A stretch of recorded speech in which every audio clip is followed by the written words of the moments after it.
Hello everyone, welcome to Premier English. This is प्रेम त्रिपाठी। दोस्तों, English grammar में tense एक बहुत इंपॉर्टेंट टॉपिक है, जैसा कि आप सब लोग जानते हैं, और बहुत सारे लोग बहुत सारे स्टूडेंट्स इससे बहुत परेशान रहते हैं। उनको टेंसेस को लेकर के काफ़ी परेशानी होती है। आज जो हम कवर करने जा रहे हैं that is simple present tense. Tense 12 होते हैं, उसमें सबसे पहले प्रेजेंट की बात करेंगे, और प्रेजेंट में भी जो पहला सब टाइप है, उसका जो सब डिवीजन है that is simple present. So our today's topic is simple present tense. चलिए देखा जाए कैसे होता है, कैसे बनता है, इसका स्ट्रक्चर क्या है, इसका यूज क्या है, और बहुत सारी उससे रिलेटेड बातें। देखिए, टेंस एक्चुअली वर्ब का ही रूप होता है। जैसा कि मैंने बोला, वर्ब के कंजुगेशन को ही टेंस बोलते हैं। किसी भी मेन वर्ब के बचपन में आपने पढ़ा होगा 3 फॉर्म्स होते हैं, first form, second form, third form बोलते हैं। जैसे हमने सैंपल के तौर पे देखिए, ये ईट ले लिया। ईट एक वर्ब है, ईट मतलब खाना। ईट फर्स्ट फॉर्म है। बेस फॉर्म जो होती है, जो मूल क्रिया होती है, original verb is always in first form, वो फर्स्ट फॉर्म मानी जाती है। एक वर्ब का सेकेंड फॉर्म होता है एट, ईट का सेकेंड फॉर्म एट है, और एक थर्ड फॉर्म होता है उसका। ईट का पर्टिकुलर वर्ब हमारा जो आज का एग्जांपल है वो ईटन, ईट का थर्ड फॉर्म ईटन।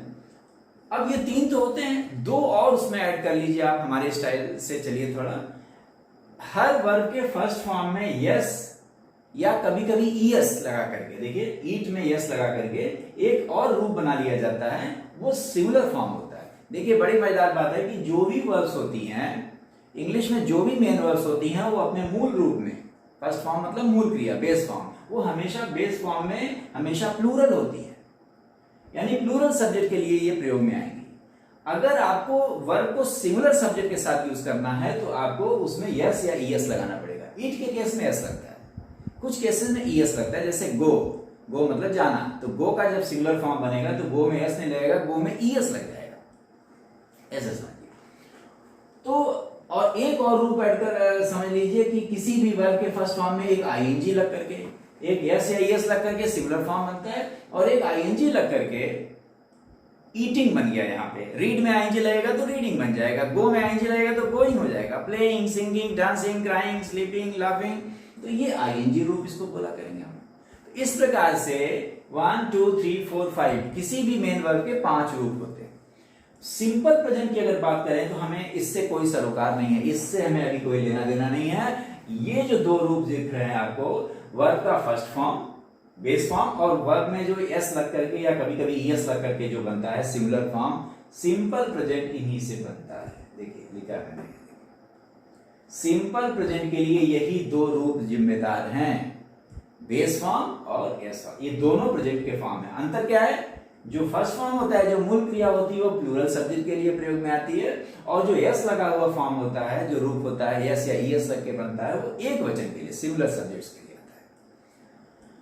तो चलिए देखा जाए, एग्जांपल देखा जाए। अब सवाल ये है कि थोड़ा सा इसका यूज भी जान लिया जाए कि कहाँ ये यूज होता है। सिंपल प्रेजेंट के जो वाक्य होते हैं हिंदी में, जिन वाक्यों में ता, ते, ती लगा होता है, हिंदी की पहचान ये है। जैसे कहा जाए, वह जाता है, मैं जाता हूं, वह खाता है, राम आम पसंद करता है, वह इंग्लिश बोलता है, मेरा भाई क्रिकेट खेलता है, हम लोग गाना सुनते हैं, बच्चे दौड़ते हैं, चिड़िया उड़ती हैं। ता लास्ट में आप देख रहे हैं, आखिरी में क्या लगा है क्रिया में? ता है, ती है, ते हैं।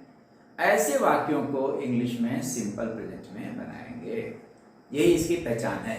मोटा मोटा ये जान लीजिए। सिंपल प्रेजेंट के और भी यूज होते हैं, वो बाद में डिस्कस करेंगे। ता, ते, ती वाले वाक्यों के लिए सिंपल प्रेजेंट प्रयोग में आता है। अब देखा जाए कैसे बनता है। वर्ब, जैसा कि मैंने बोला, वर्ब के रूप से बनेगा, तो इन दोनों के लिए, इन दोनों रूपों से हम सिंपल प्रेजेंट बनाएंगे। अब देखिए, हमको सेंटेंस बनाने के लिए क्या चाहिए होता है? एक सब्जेक्ट चाहिए होता है, और सब्जेक्ट के बाद सीधे वर्ब आता है। सिंपल प्रेजेंट में सब्जेक्ट के बाद सीधे वर्ब आएगी, सब्जेक्ट के हिसाब से वर्ब लगेगी। अब देखिए, जहां पे जैसे रोहन, हमने सब्जेक्ट लिया रोहन, रोहन सिंगुलर है, रोहन सिंगुलर है, एक वचन है, रोहन एक लड़के का नाम है। तो जब सिंगुलर सब्जेक्ट है तो देखिए वर्ब में हम यस लगाएं, क्योंकि सिंगुलर सब्जेक्ट के लिए सिंगुलर वर्ब आएगी। देखिए इधर देखिए, सिंगुलर सब्जेक्ट है तो वर्ब भी सिंगुलर होगी। इंग्लिश में 3 पर्सन्स होते हैं, पर्सन बोलते हैं, प्रोनाउन के 3 पर्सन्स होते हैं, first person, second person, third person. First person में क्या आता है, आई और वी आता है। इसको अच्छे से समझ लीजिए, इसको आप सुन लीजिए, अपने ढंग से नोट कर लीजिएगा। आई और वी, स्पीकर हमेशा फर्स्ट पर्सन होता है। मैं बात कर रहा हूं आपसे तो मैं फर्स्ट पर्सन हुआ, और प्लूरल में आई का प्लूरल वी हो जाएगा, फर्स्ट पर्सन। सेकेंड पर्सन में you, you is second person. Second person में सिर्फ एक चीज है, यू, और बाकी जितने प्रोनाउन हैं, जितनी चीजें हैं, वो थर्ड पर्सन में आती हैं।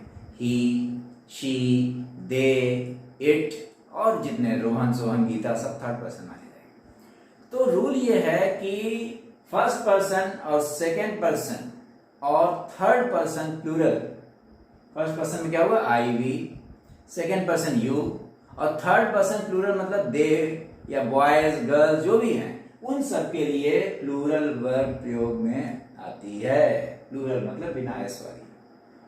और थर्ड पर्सन सिंगुलर के लिए, थर्ड पर्सन सिंगुलर जैसे रोहन है, जैसे शी है, जैसे ही हुआ, गीता हुआ, माय ब्रदर हुआ, एक वचन है, थर्ड पर्सन सिंगुलर, इनके लिए एस या ईएस लगी वर्ब प्रयोग में आती है। बस यही है, यही रहस्य और कुछ नहीं है इसमें।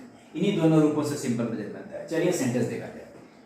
ईट हमारा सैंपल वर्ब है, हमने ईट से लेकर के सेंटेंस बनाया है। Rohan, Rohan third person singular है तो देखिए एस लग गया इसमें। रोहन ईट्स, रोहन ईट नहीं होता, रोहन ईट्स होगा। रोहन ईट्स राइस, राइस हमारा ऑब्जेक्ट है, ये सब्जेक्ट है, ये सब्जेक्ट है, ये सब्जेक्ट हो गया, ये हमारा वर्ब हो गया, और ये हमारा ऑब्जेक्ट हो गया। रोहन ईट्स राइस, रोहन चावल खाता है, रोहन चावल खाता है। अब आई के साथ देखिए, आई क्या है, फर्स्ट पर्सन है। अभी हमने बताया, अभी भी बोला कि फर्स्ट पर्सन, सेकेंड पर्सन और थर्ड पर्सन प्लूरल के लिए वर्ब का प्लूरल फॉर्म आएगा। तो आई फर्स्ट पर्सन है तो देखिए ईट लगा, आई ईट राइस। रोहन के साथ ईट्स हुआ, लेकिन आई के साथ ईट होगा, आई ईट्स नहीं होगा। We, again first person plural, we eat rice. You eat rice, you second person है, सेकेंड पर्सन के लिए भी बिना एस वाली वर्ब, दैट मीन्स प्लूरल वाली वर्ब। शी, शी क्या है, शी थर्ड पर्सन सिंगुलर है, शी एक लड़की, शी मतलब वह किसी लड़की के लिए आता है, तो शी एक वचन, थर्ड पर्सन सिंगुलर, तो देखिए एस लग गया। देखिए रोहन के लिए भी एस लगा था और शी के साथ भी एस लग गया। शी ईट्स राइस, वह चावल खाती है। अब कोई भी वर्ब ईट की जगह होगा तो वही रूल होगा। तो एग्जांपल हमने ईट को लेकर के लिया। मान लीजिए रोहन, यहाँ पर प्ले लगा दें, रोहन, तो प्ले के लिए क्या हो जाएगा, रोहन प्लेज, अगेन यस तो लगेगा ही, Rohan plays. Rohan reads, Rohan goes, Rohan goes to school, आगे ऑब्जेक्ट आप लगा दीजिए, कोई दिक्कत नहीं। Rohan speaks English, Rohan drinks coffee, I drink coffee, I speak English, speak हो जाएगा, ड्रिंक होगा, यस नहीं लगेगा। जहां भी यस नहीं लगा है उसमें कोई भी वर्ब रहेगी, रूल यही रहेगा। अब देखिए, अब ये तो ये कौन से सेंटेंस थे जो इधर लिखा हुआ है, ये जो 4-5 सेंटेंस लिखा है, 5 sentences that I have written, ये अफर्मेटिव है, ये पॉजिटिव है, ये सकारात्मक वाक्य है।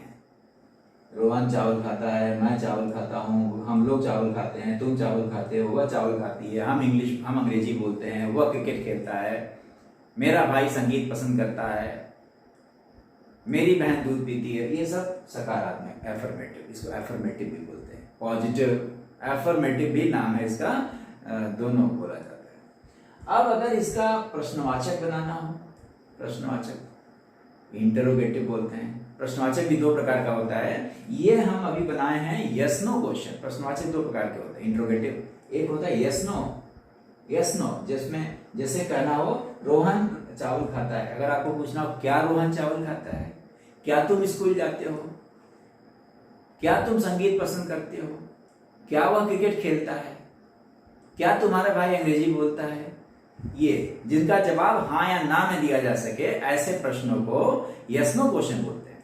तो जब हम इसका प्रश्नवाचक बनाएंगे तो हमें सहायक क्रिया बाहर से लगानी पड़ती है। सहायक क्रिया कौन सी होती है, इस केस में सिंपल प्रेजेंट के लिए जो सहायक क्रिया होगी वो या तो डू होती है या डज होती है। Again third person singular subject के लिए थर्ड पर्सन सिंगुलर के लिए डज आएगा, अब बाकी सारे पर्सन्स के लिए डू आएगा।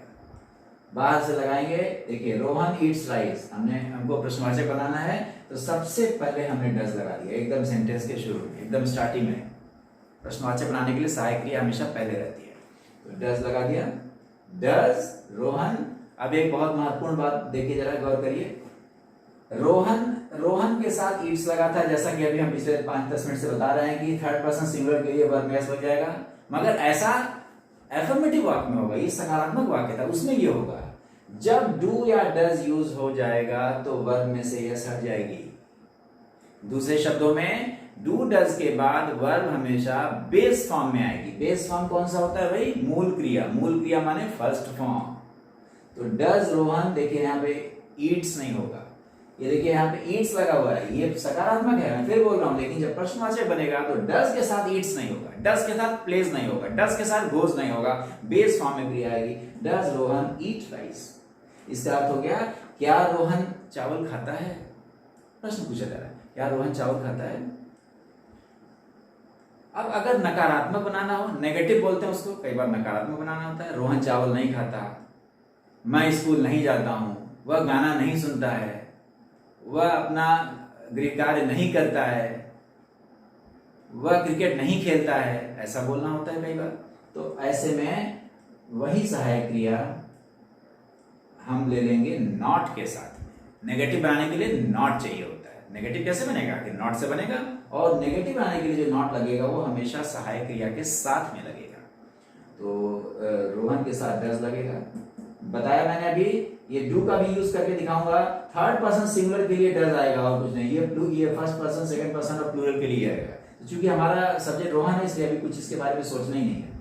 रोहन डज नॉट, प्रश्नवाचक बनाने के लिए डज बाहर था सब्जेक्ट के पहले, लेकिन हमको नेगेटिव बनाना है तो रोहन डज नॉट, और देखिए डज लगा तो फिर से देखिए एस हट गया।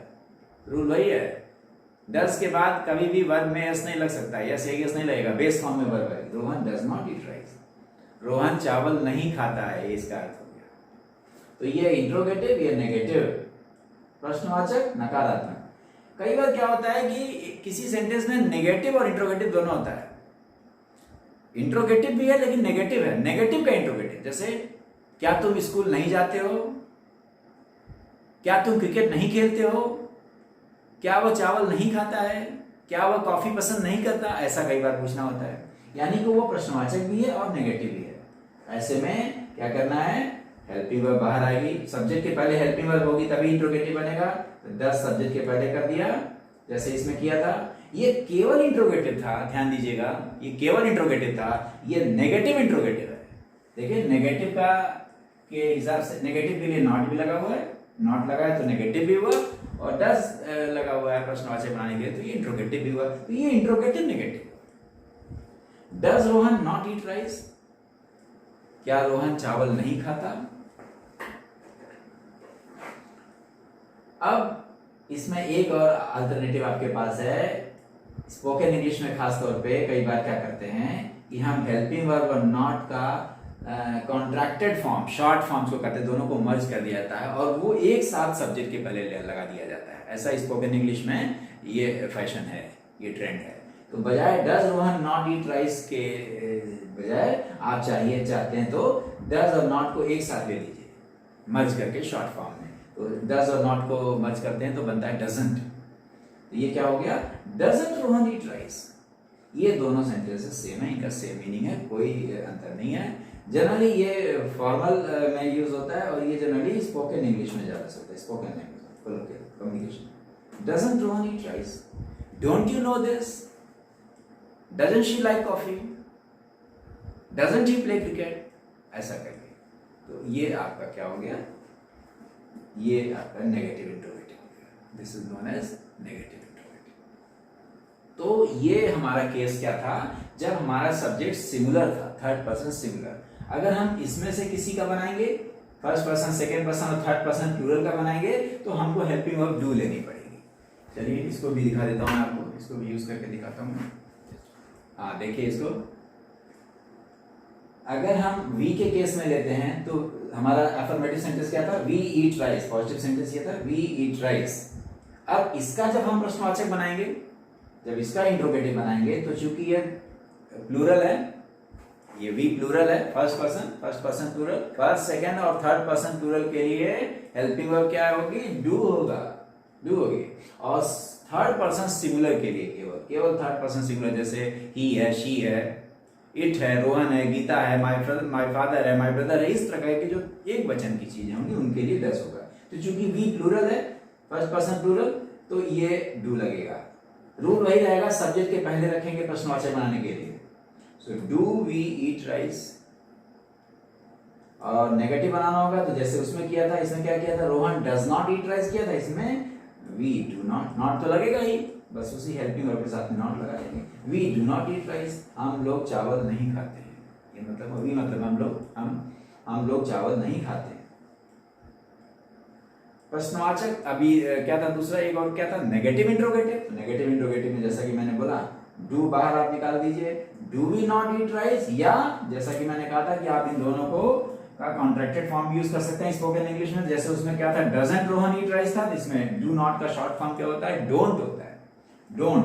तो ये क्या बन जाएगा, मैं यहां लिख दे रहा हूं, यहां बन जाएगा, ये बन जाएगा डोंट वी ईट राइस, ये हो गया, देखिए ये नेगेटिव इंट्रोगेटिव। तो ये वाला और ये वाला दे आर सेम, मर्जी आपकी, चॉइस इज योर्स। ये सिंपल, ये इंट्रोगेटिव बनाया और नेगेटिव बनाया हमने। इंट्रोगेटिव कौन सा बनाया हमने, इंट्रोगेटिव हमने बनाया यस नो क्वेश्चन। जैसा कि मैंने कहा, इंट्रोगेटिव दो प्रकार का होता है, प्रश्नवाचक दो प्रकार का होता है। एक होता है यस नो क्वेश्चन, ये सारे यस नो क्वेश्चन थे क्योंकि इसका जवाब हाँ या ना में ही दिया जाएगा। जैसे हम पूछें डज रोहन ईट राइस, क्या रोहन चावल खाता है, इसका दो ही आंसर होगा, इसका दो ही आंसर होगा, यस रोहन ईट्स राइस, तब हम ये वाला आंसर देंगे, और अगर रोहन चावल नहीं खाता तो हम बोलेंगे नो, और तब जो नेगेटिव अभी लिखा था मैंने, no Rohan does not eat rice. Do you play cricket, you के साथ भी डू लगेगा क्योंकि यू सेकंड पर्सन है, सेकंड पर्सन के साथ भी डू ही लगेगा। डू यू प्ले क्रिकेट, इसका भी दो ही आंसर होगा, यस नो क्वेश्चन, या तो यस या तो नो, या तो पॉजिटिव आंसर है negative. Do you play cricket, yes I play cricket, no I do not play cricket. Do they speak English, क्या वो अंग्रेजी बोलते हैं, डू दे स्पीक इंग्लिश, तो आंसर होगा यस, दो answer again, yes no question इसी को बोलते हैं कि या तो यस या तो no. Do they speak English, yes, अब पॉजिटिव सेंटेंस बनाना है तो अब हेल्पिंग वर्ब की जरूरत नहीं है, yes they speak English. Negative में क्या हो जाएगा, नो दे, अब नेगेटिव के लिए फिर से डू लग जाएगा। इंट्रोगेटिव और नेगेटिव के लिए हेल्पिंग वर्ब आएगी, सकारात्मक के लिए, अफर्मेटिव के लिए किसी हेल्पिंग वर्ब की जरूरत सिंपल प्रेजेंट में नहीं है। तो no they do not speak English, यही। डज ही प्ले क्रिकेट, क्या वह क्रिकेट खेलता है, अब डज लगा क्योंकि ही क्या है, third person singular. Yes he pledge, अभी बताया इतनी देर से कि थर्ड पर्सन सिंगुलर के लिए यस लगाना पड़ेगा, तो प्ले में यस लगाना पड़ेगा, yes he plays cricket. No he does not play cricket. ये सब यस नो क्वेश्चन था। एक और क्वेश्चन बनता है जिसको कहते हैं WH क्वेश्चन। WH क्वेश्चन कैसे बनता है भाई, हाँ दोस्तों देखिए, WH क्वेश्चन की हम बात करते हैं। क्वेश्चन दो प्रकार का होता है, यस नो क्वेश्चन और WH question. Yes no question का जवाब हाँ या ना में दिया जा सकता है, वो हम लोगों ने देख लिया। WH क्वेश्चन होता है जिसको इंफॉर्मेशन क्वेश्चन भी बोलते हैं। जिस प्रश्न का जवाब हाँ या ना में ना दिया जा सके, उसमें पूरी इंफॉर्मेशन मांगी जाती है, उसको कहते हैं WH क्वेश्चन। वो WH क्वेश्चन क्यों बोलते हैं, क्योंकि वो what, where, when, why, who, इन शब्दों से शुरू होता है जिसकी स्पेलिंग में WH होता है। देखिए व्हाट में WH है, व्हेन में WH है, वेयर की spelling WHERE, who WHO, why WH। तो ये प्रश्नवाचक शब्द होते हैं, इंट्रोगेटिव वर्ड, इनसे प्रारंभ होते हैं ये WH क्वेश्चन, इसीलिए इनको शॉर्ट में WH क्वेश्चन भी बोल देते हैं। इनका असली नाम है, क्या नाम है इनका, सही नाम क्या है, इंफॉर्मेशन क्वेश्चन। ओके चलिए ये देखते हैं कैसे करता है। जैसे हमने एग्जांपल लिया ही ईट्स, मान लीजिए ही ईट्स, तो पहले भी देख चुके हैं आप, ये अफर्मेटिव है। इसका यस नो क्वेश्चन हम लोग देख चुके हैं। यस नो क्वेश्चन क्या हो जाएगा, डज लगेगा क्योंकि ये थर्ड पर्सन सिंगुलर है। थर्ड पर्सन सिंगुलर के लिए हेल्पिंग वर्ब डज होती है। सिंपल प्रेजेंट की दो ही हेल्पिंग वर्ब होती हैं, डज या डू। थर्ड पर्सन सिंगुलर के लिए डज और बाकी सारे सब्जेक्ट्स के लिए डू। तो डज ही और डज लगने के बाद यस हट जाता है, बता चुका हूं मैं। ये यस नो क्वेश्चन हुआ, इसका दो ही आंसर होगा, इसका दो ही आंसर होगा, या तो यस या तो नो। अब देखिए WH क्वेश्चन पूछना है। अब व्हाट हमको पूछना है, वो क्या खाता है। कई बार ये पूछना होता है वो क्या खाता है, तो तो आंसर होगा भाई वो राइस खाता है, वो बर्गर खाता है, वो चॉकलेट खाता है, जो भी हो। तो अब हम व्हाट से बनाएंगे। व्हाट मतलब क्या? तो व्हाट, अब देखिए यहाँ पे इसके पहले यहीं पे WH वर्ड लगा देंगे, संबंधित WH वर्ड। व्हाट, तो व्हाट डज ही ईट, ये देखिए बन गया WH question. What does he eat, वो क्या खाता है। अब अगर हमको दूसरा प्रश्न पूछना हो, वो कब खाता है। WH क्वेश्चन अलग अलग इंफॉर्मेशन सीख करते हैं। कब खाता है, तो कब की इंग्लिश होती है व्हेन। अब हम व्हाट हटा के यहाँ इसी जगह पे व्हेन लगा देंगे। ये सारा जो हम व्हेन या व्हाट या वेयर लगाएंगे, ये जो यस नो क्वेश्चन था उसके पहले शुरू में एकदम लगा देंगे। When does he eat, when does he eat, वो कब खाता है। वेयर डज ही ईट, कहाँ खाता है। व्हाई डज ही ईट, क्यों खाता है। हाउ डज ही ईट, कैसे खाता है। अच्छा, एक प्लूरल का भी ले लिया जाए। ये देखिए दे, थर्ड पर्सन प्लूरल, तो उसके साथ बिना एस की वर्ब लगती है, पहले ही बात हो चुकी है। दे ईट, वे लोग खाते हैं। Yes no question, do they eat, ये तो आप जान ही रहे हैं। अब यस में भी आप उसी तरीके से, बिल्कुल सिमिलर तरीके से आप यहाँ पर भी व्हाट लगा सकते हैं। व्हाट डू दे ईट, वे क्या खाते हैं। व्हेन डू दे ईट, वे कब खाते हैं। वेयर डू दे ईट, कहाँ पे खाते हैं। हाउ डू दे ईट, वो लोग कैसे खाते हैं। ये यस नो, ये WH क्वेश्चन है।